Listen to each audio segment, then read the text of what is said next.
Hello, beautiful souls. This is pile number two's reading for how to magnify your luck.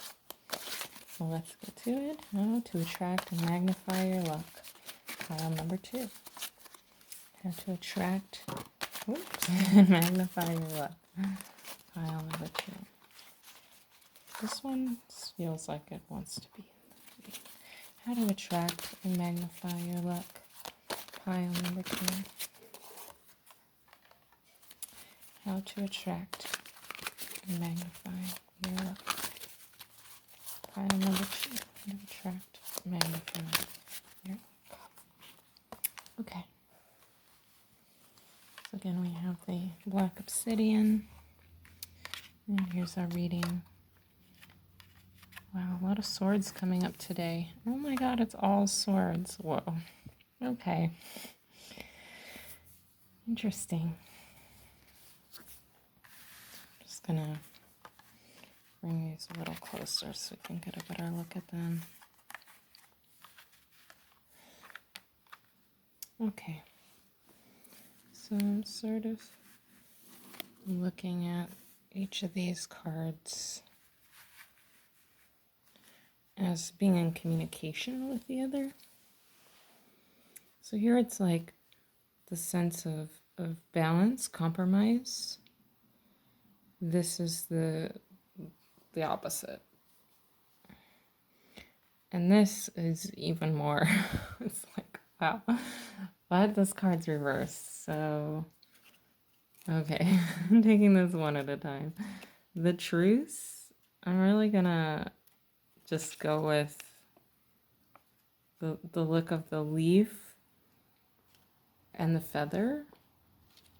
And normally this card is right side up and the leaf is catching this little bubble.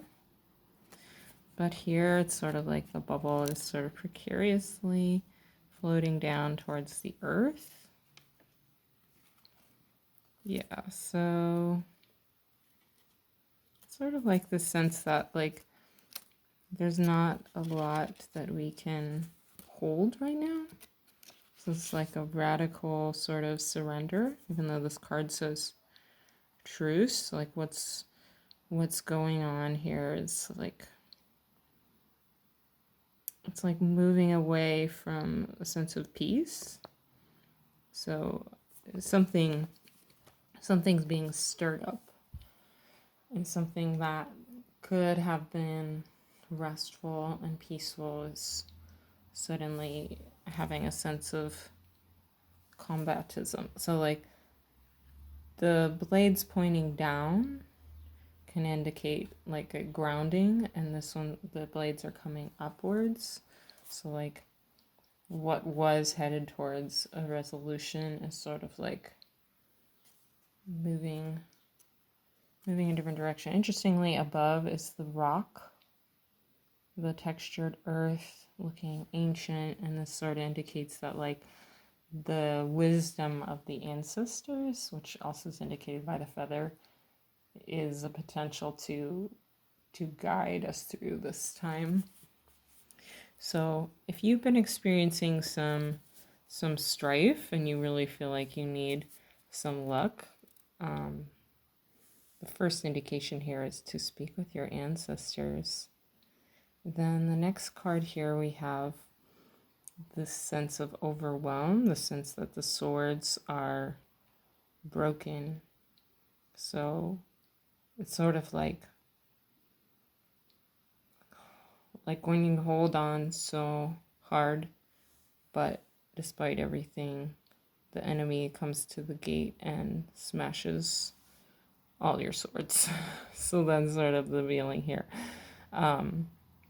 This sort of like dark looking figure here is actually a unicorn, and there's this like furry sort of image. So it's like what is tender and what is like a sense of being vulnerable. This tiny little egg, like an embryo, like being just formed, the vulnerability of that. Just like this could be indicating that like something is being let go of.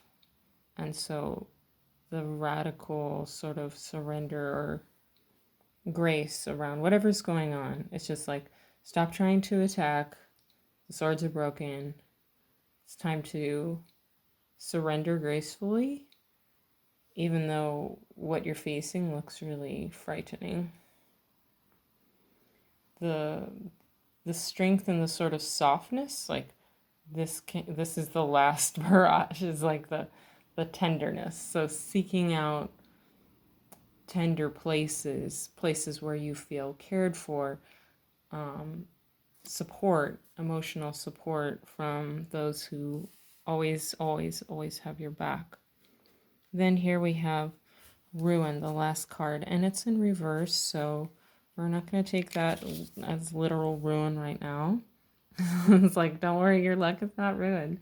But there is confusion. There is a sense of like challenge and difficulty, like problems. But the indication here, the points being broken, the points sticking upwards being broken, is actually a positive sign. So if they were intact and they're all pointing up, that's a sign of trouble. But trouble passing, the points are broken. So at least the hardest part is perhaps behind us. Relief and a need to rest. So again, like the fight is over. Like find a soft bed, curl yourself up, and give over to rest and restore, because that's going to bring the solutions for whatever's coming next for you. So your luck is just self-care and ancestral guidance, wisdom of those who came before you, like anyone who you admire in your family from before. Maybe even there are people you don't literally know of through stories, but you imagine, like, who were your ancestors that overcome incredible obstacles so that you could be here. Were there beautiful, wonderful people that had to go through much strife and pain? Think about their journey, their story. Maybe they weren't all beautiful, wonderful people, but think about the ones that were. There's always one, like we say, there's always one in every family. There's always one good person, at least, in every family. So try to think of the benevolent ancestor or ancestors and what wisdom they might impart to you.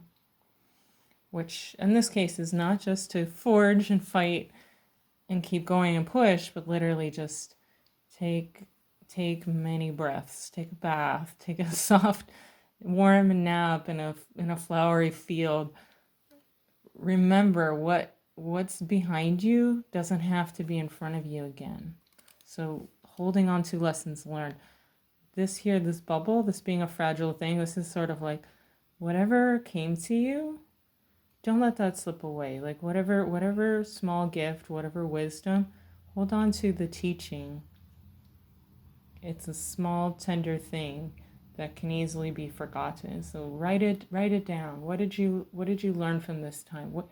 What silver lining? What's the thing you never know? You never have to ignore your intuition again, perhaps. Or like here we see the darkness and the swords. It's almost like you wanted to hide, you wanted to retreat, and it felt like there was nowhere for you to go. But there is this sense of softness still, even touching the feather. So maybe it's about forging a path in the future that involves less of these uphill battles, but finding a place for you to safely, comfortably exist. Just like if you seek it out, it's more likely to arise than if you dismiss it outright.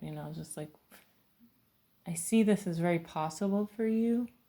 So hold that in your imagining, and don't just keep it in your imagining, but start to think about what are the potential doorways to that, even if you can't see them yet. Like what would be a possible doorway?